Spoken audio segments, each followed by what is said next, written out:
Bonjour, je vais parler de l'épisode 6 de Flash.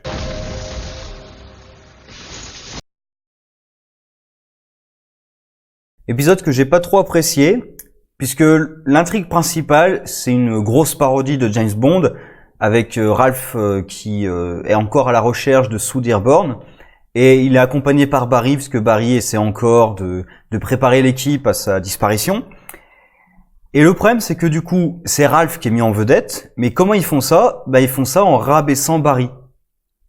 Et ça, c'est assez énervant. C'est-à-dire, vouloir glorifier un personnage en rabaissant d'autres personnages de la série, c'est quelque chose que j'aime pas beaucoup, parce que, honnêtement, tu peux écrire un script de telle manière à ce que Ralph paraisse compétent, sans pour autant faire passer Barry pour, justement, incompétent. Parce que pour moi, c'est ce que fait cet épisode. Donc sinon, voilà, c'est une grosse parodie de James Bond, avec forcément tous les défauts, parce que c'est une parodie dans le sens, on prend les clichés de James Bond et on les pousse au maximum. Et dans l'épisode, ils le reconnaissent eux-mêmes qu'ils utilisent les clichés, mais c'est pas parce que tu reconnais utiliser des clichés que ça n'est plus un cliché. Ce qui serait bien, c'est d'avoir retourné le cliché justement, mais ils le font jamais, avec le super vilain qui les laisse devant le laser prêt à les tuer, mais qui s'en va et qui observe pas leur mort, évidemment. Il y a le fait aussi qu'il retire pas le masque de Barry, mais même sans retirer le masque, parce qu'à un moment il dit voilà qu'il s'en moque en fait de savoir qu'il y a sous le masque, mais il est prêt à vendre une arme. Il pourrait pas vendre l'identité de Flash? Non, ça lui viendrait pas à l'esprit. Mais même sans retirer le masque, il a vu que Ralph était entré avec lui. En plus, ils ont utilisé leur vrai nom. Ça aussi, ils sont dans une mission infiltration, ils utilisent leur vrai nom. Et même Ralph pourrait changer l'apparence. Il le fait pas. Et Barry travaille quand même comme CSI, même si c'est jamais vraiment utilisé dans la série. Les types devraient être capables de savoir que tiens, lui c'est un flic quand même. Non, en aucun moment ça rentre en jeu, parce que l'épisode s'en fout en fait. L'épisode c'est là pour faire une parodie de James Bond, et tous les petits détails, on s'en fout, c'est pas trop important. Je pense peut-être à la fin la femme qui les observe, puisqu'au départ elle avait un petit truc avec Ralph. Je me demande si ça serait pas Sue, puisque Sue c'est la future femme de Ralph. Donc je me demande s'il y aurait peut-être pas un truc, parce que Ralph ne connaît pas son visage. Normalement, pour moi, le vilain de l'épisode, il a l'air de la connaître, mais je sais pas s'il connaît son visage. C'est jamais dit clairement si juste il la connaît ou s'il sait à quoi elle ressemble. Donc voilà, c'était pas génial. En plus, comme on rabaisse Barry pendant tout l'épisode, moi ça m'agace un petit peu.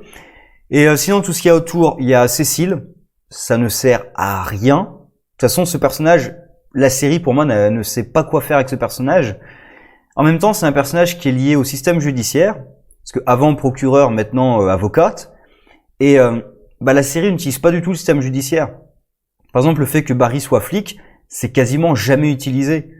Donc forcément, quand un personnage dont la fonction, le métier, est lié à la fonction judiciaire, tu sais pas trop quoi en faire dans la série. Et ça se voit, là, elle fait une espèce de Dr. Hitchens, quoi, le Dr. Love, avec je crois que c'est Chester, hein, celui qui crée des trous noirs. Et c'est chiant. Ça mène nulle part, c'est juste pour te montrer que le personnage est ultra insécure sur sa vie, elle sait pas trop comment elle va gérer tout ça. Sauf qu'on s'en fout, en fait, même son truc d'avocate. Je vois mal comment ça peut intervenir plus tard dans la série. Mais bon. Et sinon, le truc qui est un petit peu plus intéressant, mais qui est frustrant, parce que, évidemment, on terminait l'épisode précédent avec une promesse de révélation sur le Monitor. Alors évidemment, je n'y ai pas cru, puisque je doute qu'ils vont faire des grosses révélations avant le crossover. Et du coup, je m'attendais quand même à ce que ça tombe à l'eau, et qu'il y ait une raison pour laquelle on n'aurait pas de révélation dans cet épisode. Et en effet, on n'a pas de révélation dans cet épisode, puisque, on peut pas passer le mur qui mène au portail apparemment qu'utiliserait le Monitor pour voyager de monde en monde, même si je sais pas pourquoi il aurait besoin d'un portail, parce que il me semble qu'il a le pouvoir de les créer comme il veut. Mais bon, on verra quand tout sera révélé. Et on peut pas passer puisqu'il y a de l'éternium et qu'on peut pas forer puisque l'éternium, si on le touche, apparemment tout explose. Du coup, Nash utilise l'aide d'Allegra qui peut projeter des ondes radio. Bon, après, ça mène nulle part, parce que ça crée un truc entre Nash et Allegra, mais on sait pas exactement ce que c'est. Il y aura peut-être des réponses plus tard sur le passé de Nash. Ça pose des questions encore sur Nash. En même temps, c'est les mêmes questions qu'on avait avant. C'est-à-dire, de quel côté vraiment est Nash? Est-ce que ça sera lui le paria? Puisque, clairement, ça sera un Wells, le paria. Mais est-ce que ça sera ce Wells-là en particulier? Comme il déteste le Monitor, je me dis peut-être, puisque le Paria était utilisé par le Monitor comme un système d'alarme en l'envoyant de monde en monde avant leur destruction. Donc il pourrait considérer que c'est la faute du Monitor, et peut-être qu'il confond le Monitor et l'anti-Monitor. Voire une autre hypothèse qui serait que l'anti-Monitor se fait passer pour le Monitor depuis le départ. Donc, il y a plein de possibilités, on sait toujours pas quoi exactement, et il va encore falloir attendre la suite pour avoir des réponses sur ce personnage. Allegra aussi dans l'épisode, elle accepte quand même très facilement tout ce qu'on lui raconte. Parce qu'elle veut être journaliste, il y a un type qui ressemble à Wells, qui est censé être mort, qui lui parle d'univers parallèles, de multivers, de Monitor qui va tout détruire, etc., etc. Elle y croit assez facilement quand même, peut-être un peu trop facilement. Enfin voilà, il n'y a pas grand-chose non plus à dire sur l'épisode. C'était un épisode quand même centré sur Ralph. Donc le personnage de Ralph s'en sort très bien. Moi, mon souci, c'est que Barry à côté ne s'en sort pas, justement pour renforcer le personnage de Ralph.